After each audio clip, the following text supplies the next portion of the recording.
Today I have with me Lissa Sims, a friend and a local yoga instructor, and we're going to talk about how COVID-19 has been affecting the yoga community here in Lexington. Hi Lissa, thanks for being with me today.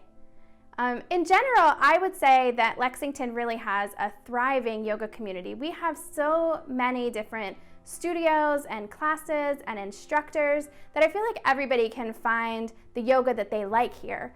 And one of my favorite classes I like to take every week is your class. And you have a history of offering community yoga, like the Ashland program that you've been teaching for years at the Ashland Estate.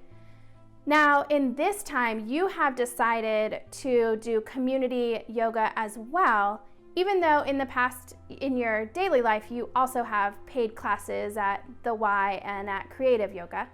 Can you tell me how your online community yoga has been going? Yeah, so we decided to hold these online classes.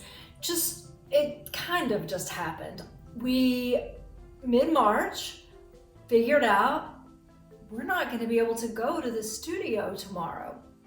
So what do? I have a group that I practice with. I guide a practice several times a week. There are 20 or 25 of us, and we have in the past used Periscope, which is part of Twitter, and it's worked really well for us. It's a broadcast. People use it when they travel. I broadcast when I travel. We really try to keep our practice going all the time. So we're a little bit set up for it in this group.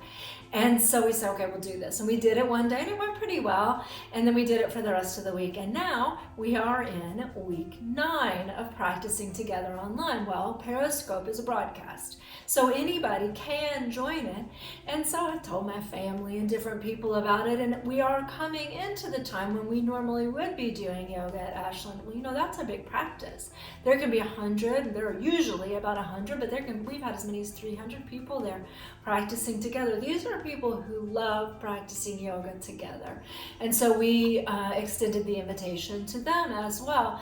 And it just sort of grew from there. I have looked, sometimes there have been as many as 1,500 people practicing with us. They are coming from all over the place, not just here in central Kentucky. I had somebody say they were in Portugal and another person in India. My sister in Boston and a friend in Austin are practicing with us.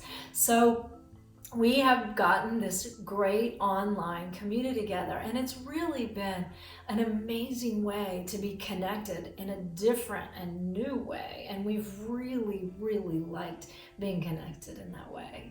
Now, I think for me personally, I really like having something that is in my schedule that I had before, that even in this time of social distancing, I find it comforting that I still have my same yoga class, even if it's happening in my living room instead of in our normal space. And I will say that my family from Virginia has even joined us for yoga, so you have some friends in Virginia as well.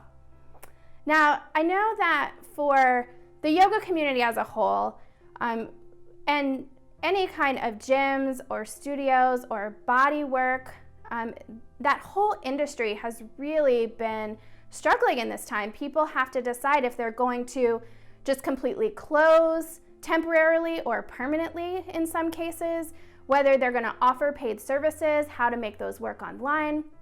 So there's been a lot of transition, and I think that has been hard on people. But what are some of the changes that you have seen that you have that have been positive, that you would like to see sustained in this time? We've learned a lot of things in this time, and the things that would be wonderful to sustain as we go forward that we've learned are about connection. A couple of just really specific things I've noticed is this commute time to get to our living room, to our mat for yoga, is reduced rather dramatically. We all have a little bit more time, but we are also using less fossil fuels. We're not driving as much. And, that means the pollution's down, they say about 30%, which is wonderful. And all you have to do is look outside to see the sky is clearer. It is more clear. And again, we are connecting and we're noticing this awesome connection. We've learned a lot about virus in this time and how things spread, how a virus spreads. And we use this word in other ways too. We talk about viral videos where one person sees it and shares it and shares it and shares it, and it grows exponentially. And I have this idea that some of the things that we have learned in this time, which I've heard referred to as the Great Reset, I've also heard it called the Great Softening. I love that idea that this is the Great Softening. It just reminds me that not only do we go like we really try to do in yoga, but we can almost feel the earth going. We're all slowing down, breathing deeply, noticing how we feel, and it's a little softer. And when we're a little softer, it's a little easier to connect. So what if this softness is something that becomes viral? So I get a little softer. I go a little easier on the people around me. I recognize the importance of community and of sharing and being together and connecting. And then another person sees me doing that and thinks, oh, that looks pretty good. I'm going to do that. And they share it, and they share it, and they share it, and they share it. And so we spread the softness and the connection all through the world in a viral way. I love the idea of being more connected, of being easy on ourselves, being easy on the earth, and spreading that far and wide. Yeah, and I have seen also instructors coming together, because I'm a yoga instructor myself, so I'm a part of the Lexington Yoga Instructors Facebook group, and I've seen conversations now opening up where we're all trying to support each other about how, when we start reopening, what that's going to look like, what procedures we might need to use. So we even see people coming together in this process of this transition back into what we might see as a more like normal or typical like yoga studio or class setting. So I've really enjoyed that, because we not only have this community of like we're supporting each other in our physical health, but also in these like business opportunities. So we can find out more about you and your yoga all at your website, lissasims.com. Are there other resources or causes that you'd like to let people know about? Well, thank you for asking me that. Yeah, there are a couple of ideas I have of ways that we can connect and we can help each other.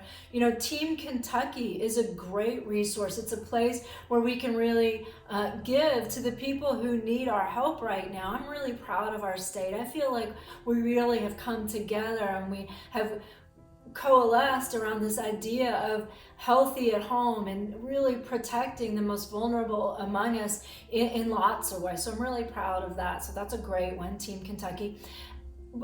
In January of this year, we started a petition through change.org about the reduction of single-use plastics in Lexington. This is a big deal to me. I really care that we use our resources wisely and we take care of our planet. So that's another one you could check out, no more single-use plastics on change.org for Lexington. And finally, I would say if you have another yoga teacher who you spend a lot of time with or have spent a lot of time with, reach out. Just say hello, maybe just a text or an email or Facebook message. Check out, see what they're doing. Maybe just say, hey, I'm thinking about you. I think that's a really good one. And I think generally speaking, just reaching out to the people you love and saying, hey, I'm thinking about you is a really good idea. Yeah, I like this idea of checking in with each other, because I really feel like we need to show support to one another in this time. But in your classes, you also encourage us to check in with ourselves. And you often end your classes with a statement about kindness. Would you share that with us to close us out of this interview? I would love to end our time together with a sort of a blessing and almost a request that I do at the end of every practice. So I say, go forward into your day with ease. And remember, the most important thing is that we show love to the people around us. Namaste. Thank you, Liz. Namaste. Thank you, Lissa. It was so good talking with you.